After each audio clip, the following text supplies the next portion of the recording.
You see, at some point, J Molley didn't fall off. He vanished. No rollout, no comeback energy, just silence. And when silence follows chaos, people start filling in the gaps themselves. So today, we are talking about why J Molley suddenly disappeared. Not with rumors, no, but with timeline, pressure, conflicts, and consequences. Let's talk. I've done already addressed it. I'm not dropping music anymore. I quit. I didn't quit over no fucking Emtee feature or whatever like that. I've been trying to quit for 8 years. So I quit. The music's there on SoundCloud for you guys.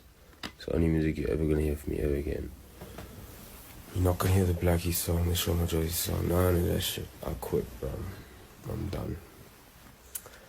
So, that's that on that. And let's just start here. J Molley was never subtle, never media trend, never industry safe.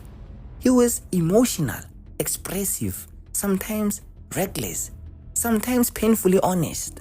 And in SA hip-hop, that combination, it attracts fans fast, but attracts problems even faster. And I kid you not, he's literally having a mental breakdown. Like, the deeper you get into the story, the more you see this man, like, mentally, he just starts dropping and it gets worse and worse.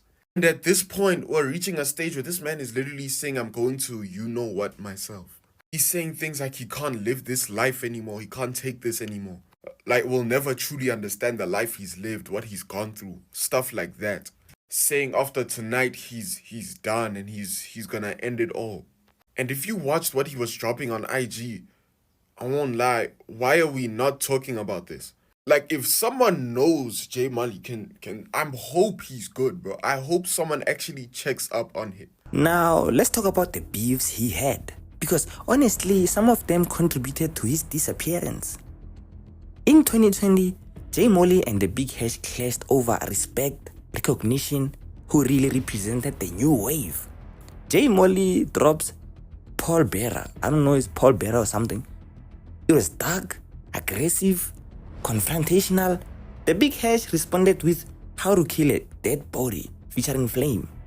This wasn't a friendly competition, no. It was personal, public, and polarizing. From this point on, J Molley stopped being seen as an artist. He became a problematic personality in some people's eyes.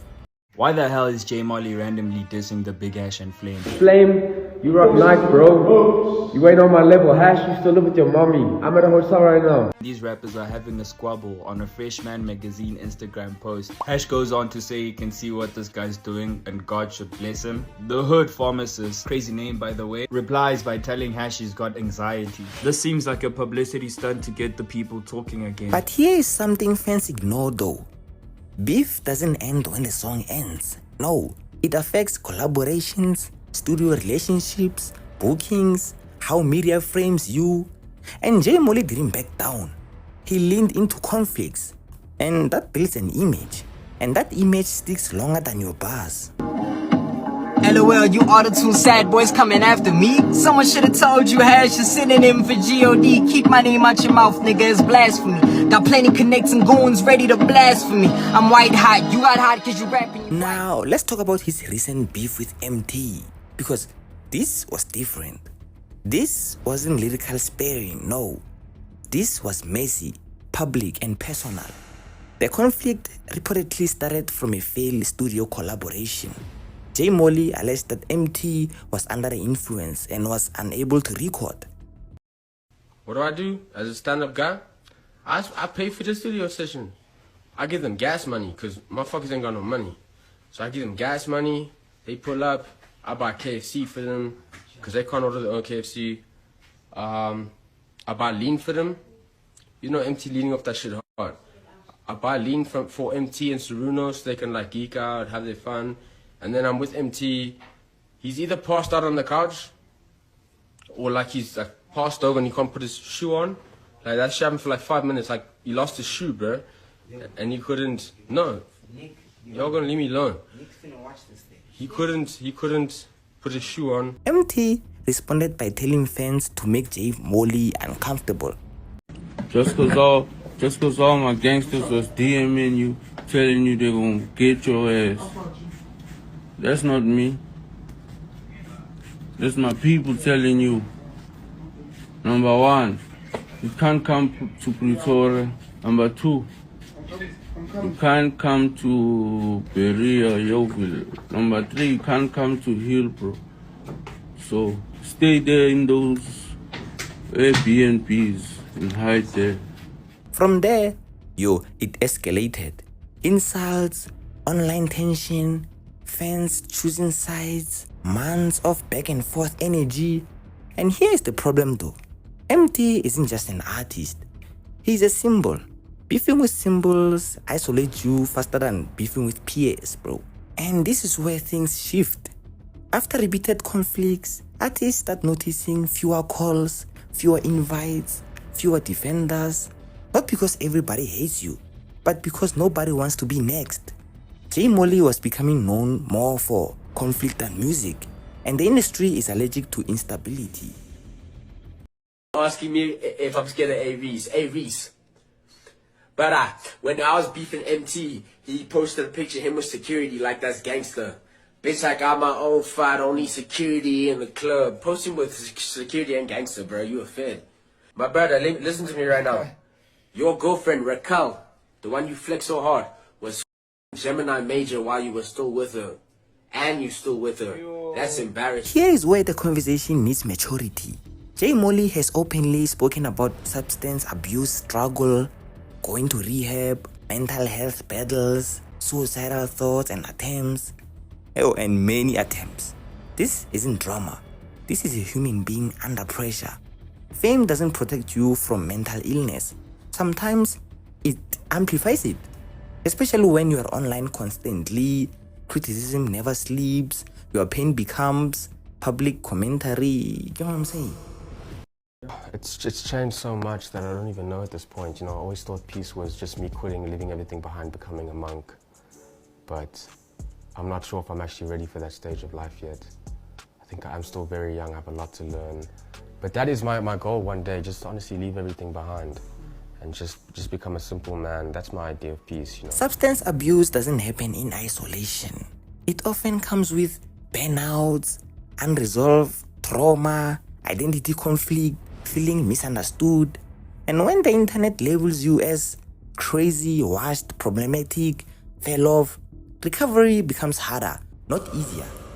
So in April 2025, I don't really remember the dates, but J Molley posted a public apology, not to one person, but to several. Emtee, Aries, Blackie, Lucas Raps, the B-Hash, yo. And that wasn't weakness, no. That was exhaustion. That was someone saying, I don't want to fight anymore. But apologies don't always restore momentum.